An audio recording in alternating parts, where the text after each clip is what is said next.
Hello everyone and welcome to my channel. এখন আমি যে বিষয়টা নিয়ে কথা বলবো, বিষয় না, একটা সিনেমা নিয়ে কথা বলবো, সেটা হচ্ছে সারিপালু সানিভারাম। এই সিনেমাটা বিবেক আত্রেয়ারই পরিচালনায় সূর্যা, জে সূর্যা, নানি, প্রিয়াঙ্কা মোহন সহ আরো অনেকে এই সিনেমাটাতে অভিনয় করেছেন।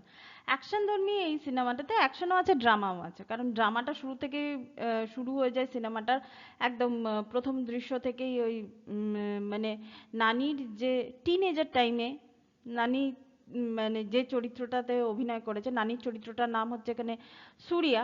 তো সেই সময়টা থেকেই ড্রামা পোর্শনটা শুরু হয়ে যায়, তার সঙ্গে তার মায়ের সম্পর্কটা মানে খুব ভালোভাবে এখানে কম সময়ের মধ্যে ভালোভাবে বিল্ড আপ দেওয়া হয়েছে।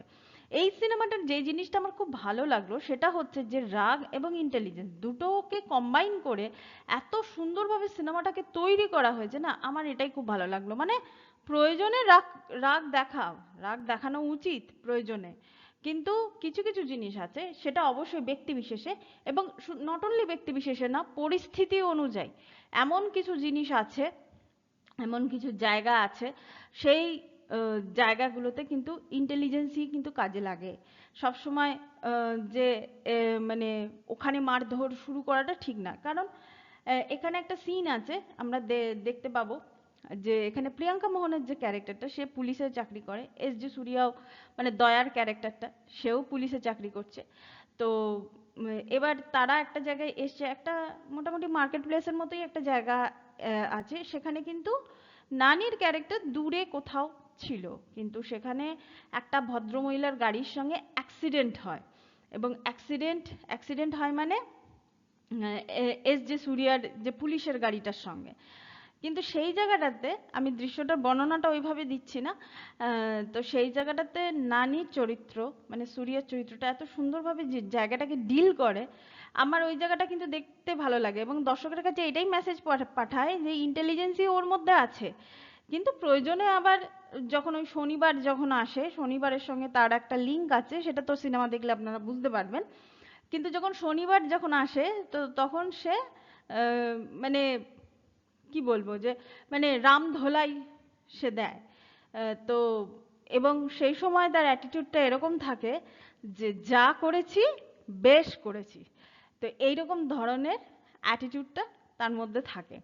এবং এই জিনিসটাই কিন্তু নানির যে ক্যারেক্টারটা, সেই ক্যারেক্টারটাকে ইউনিক, মানে ইউনিক করে দেয়, কারণ অ্যাঙ্গার ইস্যু কিন্তু জে সূর্যার মধ্যেও আছে।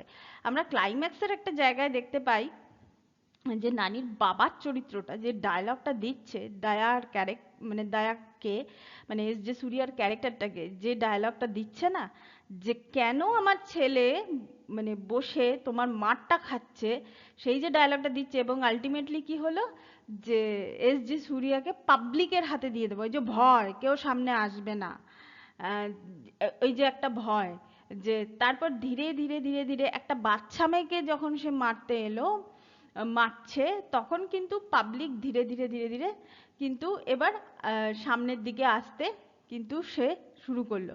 নানি কিন্তু তখন চুপচাপই ছিল, নানি কিন্তু ওখানে মানে নানির যে ক্যারেক্টারটা সেখানে কিন্তু সে কিন্তু কোনো কিছু রেসপন্স কিন্তু সেইভাবে কিন্তু সে করেনি। তো এখানে একটা জিনিস বোঝার দরকার আছে যে পাবলিক পাবলিক যখন ক্ষেপে যায়, তখন জিনিসটা অন্য পর্যায়ে চলে যায়, এবং যে জিনিসটা নানির ক্যারেক্টার মানে সূর্যার ক্যারেক্টার দয়ার সঙ্গে সে করতে চেয়েছিল, এবং সেটা সে সাকসেসফুলি করতে পেরেছে।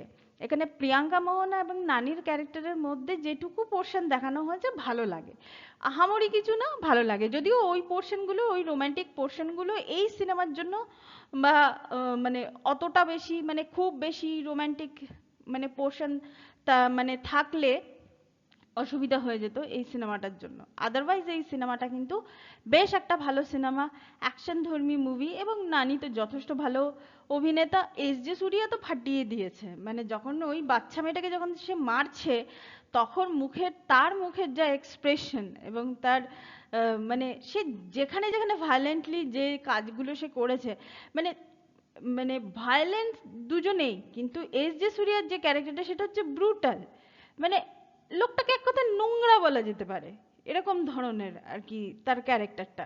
তো সেই চরিত্রটা সে যেভাবে ফুটিয়ে তুলেছে মানে সিনেমাটার মধ্যে, মানে দ্যাটস অ্যামেজিং, এটা কিন্তু মানতেই হবে। তো যাকগে এই সিনেমাটা আমার আমার বেশ ভালো লেগেছে। এই সিনেমাটা আমি হাইলি রেকমেন্ড করব যে এই সিনেমাটা আপনারা হলে গিয়ে, যেটুকু যে কটা জায়গায় এসেছে সেই জায়গায় আপনারা হলে গিয়ে দেখুন।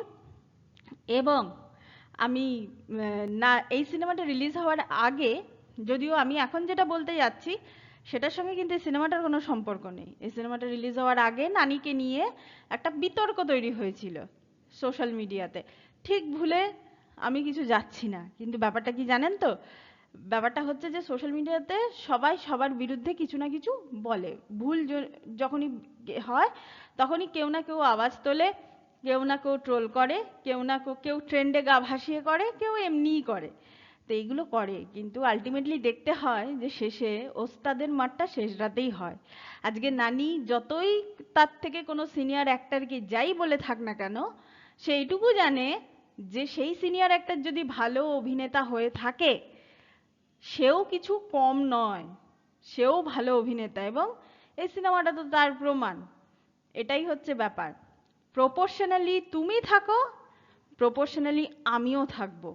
তুমি তোমার লেভেল ক্রস করেছো, আমিও আমার লেভেল ক্রস করব, তাতে আমার সামনে যেই থাক না কেন।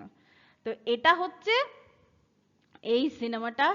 এই সিনেমাটার আগে একটা যে ইন্টারভিউ, সেই ইন্টারভিউটা আমার চ্যানেলে আছে।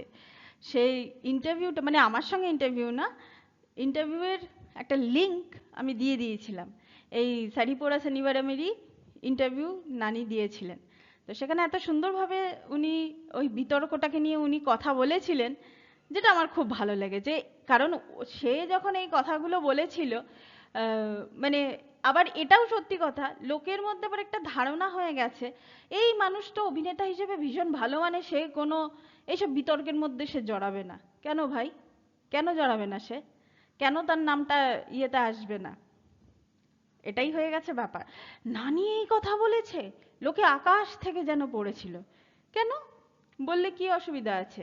আজকে সেই সিনিয়র একটা যদি ওই কথা বলতে পারে, তার থেকে সে অনেকটা সিনিয়র, সে যদি বলতে পারে তাহলে নানি কেন বলতে পারবে না? ওয়াই? এই কোশ্চেনটা আমার আপনাদের কাছে রইল, এটা পারলে উত্তরটা দেবেন। Thank you so much. That's all. Please keep watching and please subscribe my channel. Till then, goodbye.